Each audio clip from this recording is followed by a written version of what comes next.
What is going on, campers? Today I want to talk about the exercise that's called the deadlift. Some of you may have heard of it. It's a pretty popular exercise. It's an old exercise that dates back to easily the 1800s. And in fact, back then it used to be known as the health lift. And at some point it became known as the deadlift. Scared some people, but it's still become more and more popular over these years. It has a lot of benefits. So I want to talk a little bit about that. I've had a few people, including a close friend of mine, write me with questions about it. So I wanted to address some of those today. One of the first things to know about the deadlift is there's a lot of different ways to do it. There's a lot of different versions. There's a lot of different equipment you can use. You can even use no equipment, but they all have their pros and cons. But the most important thing that you can take away from this is it's predominantly known as a lower body exercise. However, like I just said, depending on if you use certain equipment and how you do it, it can become more. I often refer to it as a full body exercise, especially if you're using heavier weights in certain versions of it. Also, if you're ever in the realm of trying to figure out if this is a push or a pull, traditionally this is known as a pull. It's in the pull category. The next really important thing to understand is the difference between a deadlift and a squat. A squat looks very similar depending on which deadlift version you do. Sometimes they look very similar, and they are very similar.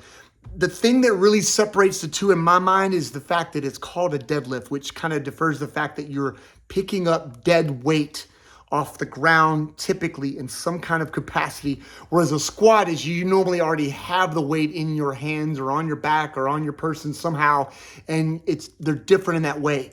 Another way that the kind of the fitness world separates them is the deadlift tends to be more in what they call a hinge category, where hinge being where you're hinging more from your hips. So in other words, my hip bends more than my knees, whereas squat is my knees and my hip bend equally. But there's a continuum. Some versions of a deadlift are more hingy and some are more squatty. The version that I prefer and that makes it really, in my opinion, the best exercise of all time and a total body exercise versus just a lower body exercise is using, and I'll show you in a little bit, the trap bar or a hex bar. That version, they often joke, is called a dead squat because it's a little bit of both. But the most important thing to understand is your squat is the fundamental primal movement pattern. In other words, I want people to be able to squat with no weight perfectly before we're worried about picking up weight using a deadlift, doing a deadlift, any version of it. So when I have like a new client come to me, we work on getting their squat in perfection. Like I want them to be able to sit down in a chair or on the couch or the toilet or get in their car and get up and have really good form. So when people come in here, they've never exercised, they've never done a squat, I want to see what they think a squat looks like. So I'll have them do 3 squats maybe, and I'll say, okay, let's go in 3, 2, 1, show me your best 3 squats. And what I've learned over 20 plus years as a personal trainer is most people don't squat well. They don't know how to squat well. So that needs to be taught and learned and mastered first. And once you get pretty good at squatting, then you can start using a little bit of weight. You can even hold weight in your hands. You don't have to put weight on your back or anything like that. But you want to get your squat stronger, heavier. You want to be able to do it with your eyes closed. Once you've got all that mastered, then we can move you to maybe a version of a deadlift. So I always say that if you're doing only 3 exercises, one of those exercises needs to be an exercise that works your lower body. The squat is usually the best answer. Unless you have mastered the squat, then you could maybe do a version of a deadlift, depending on which one you do. But you always need to keep the squat practiced. You never want to lose the ability to squat well. That's one of the most important things you can do for your long-term health and your fitness. So now I figured I'm just going to show you some of the most popular versions and talk about it. So version 1 they refer to as a conventional deadlift. It's arguably the most popular in the world. It's also my least favorite. But it looks like this. Your feet are basically right underneath you. They're not wide, they're kind of narrow, and your hands are always to the outside of your legs. So you basically just bend down, keep your back straight, and you stand up with it. Now, that's a very popular version. What I never liked about it is the bar gets in the way of my knees, because I had been lifting about 15 years before I ever really practiced this for a while. And the very first time I did it, I did not like the way it felt on my back when I picked up heavy weights. I didn't like the fact that the bar got in the way or my knees got in the way of the bar. So some people, that doesn't bother them at all, but I had already been lifting a while. It never clicked with me, so I never really did it on a regular basis. I don't typically recommend it for anybody unless you're somebody's making you do it. A lot of CrossFit people like to do it. But there's other versions that I think are better. With that said, you can use something like a kettlebell. And this version I do like because the knees don't get in the way. You could put a kettlebell underneath you, not out in front, but underneath you, close in line with your heels. And you do the same exact thing here. And what's beautiful here is you can do two-handed, but you could also do one-handed. And it's a lot easier once you've got that weight up, you could pick it up and you could walk around with it, which is a whole nother exercise that you can add on to that. And it makes it much more utilitarian.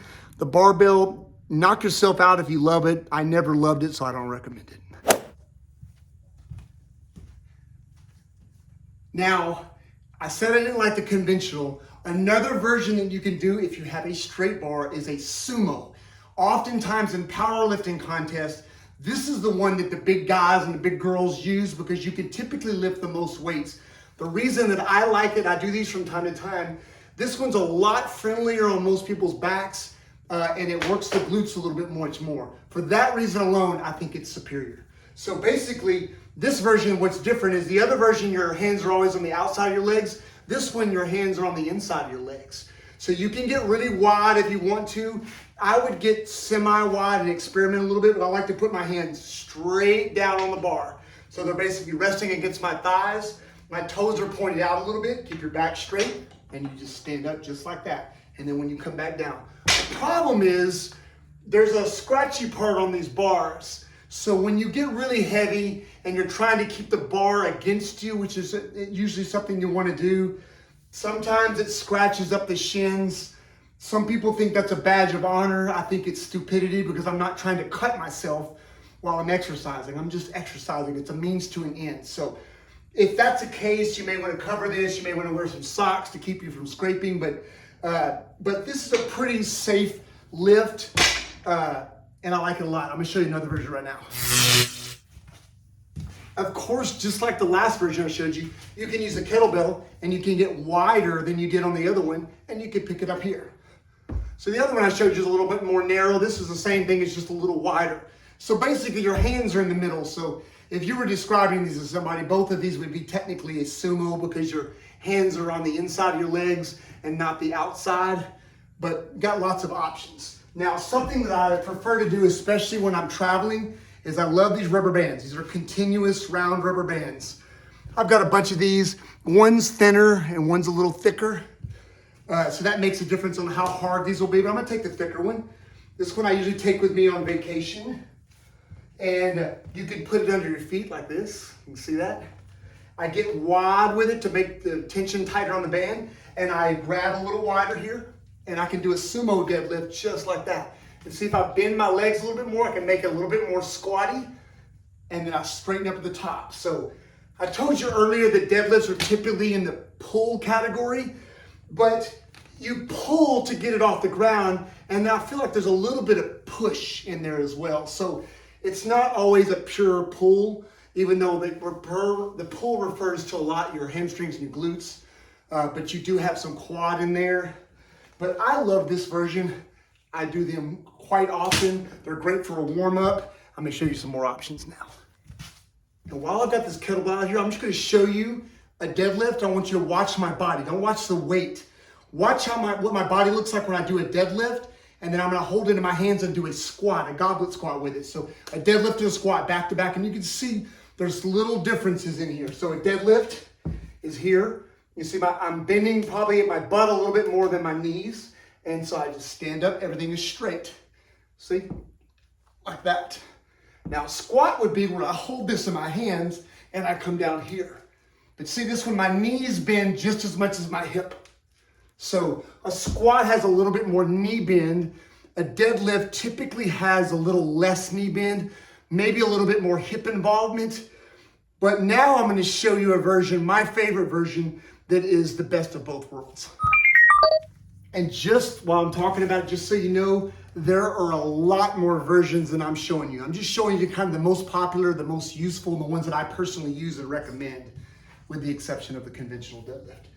So this is what they call a hex bar, I think is how they officially call it.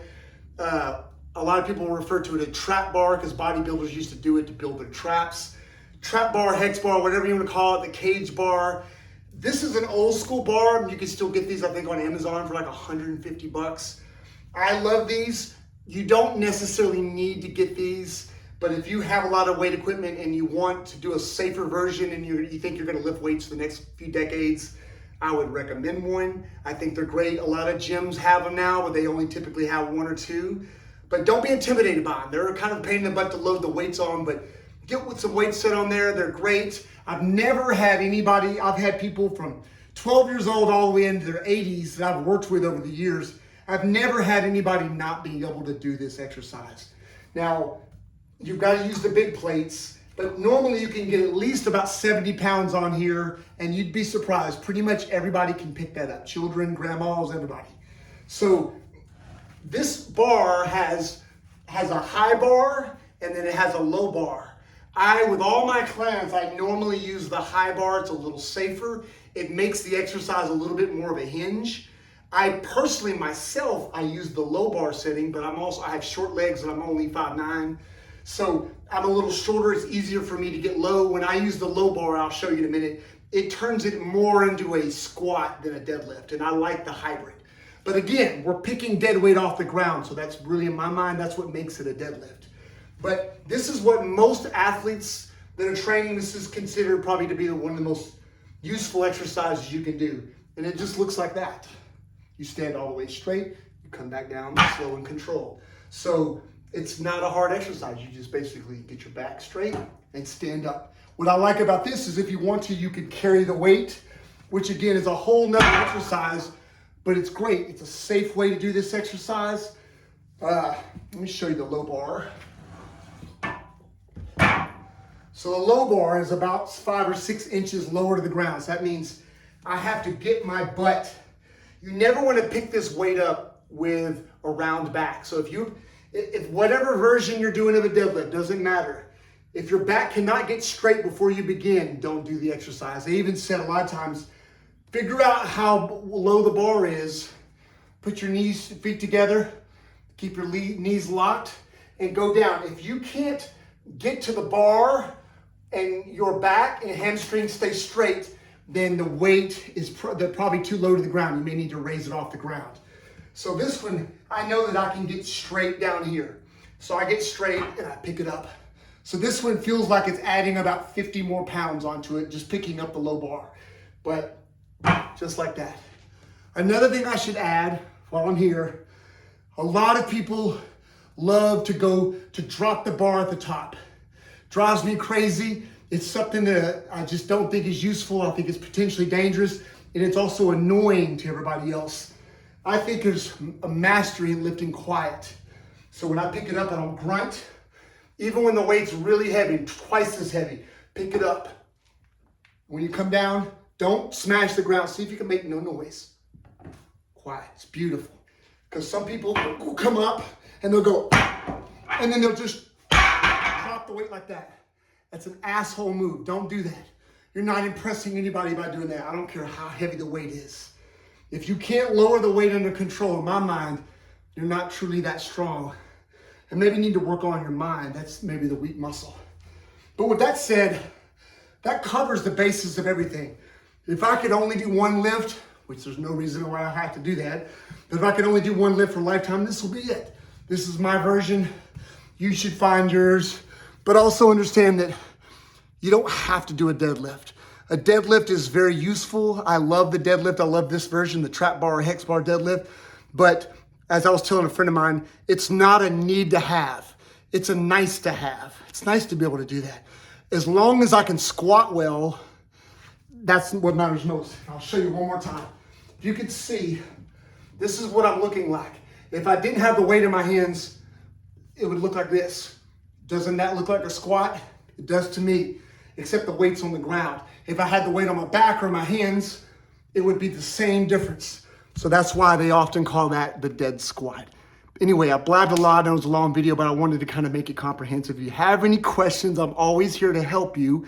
Just write me and give me some time, and I'll try to get back to you as soon as I can. Have a wonderful day, and get out there and start moving.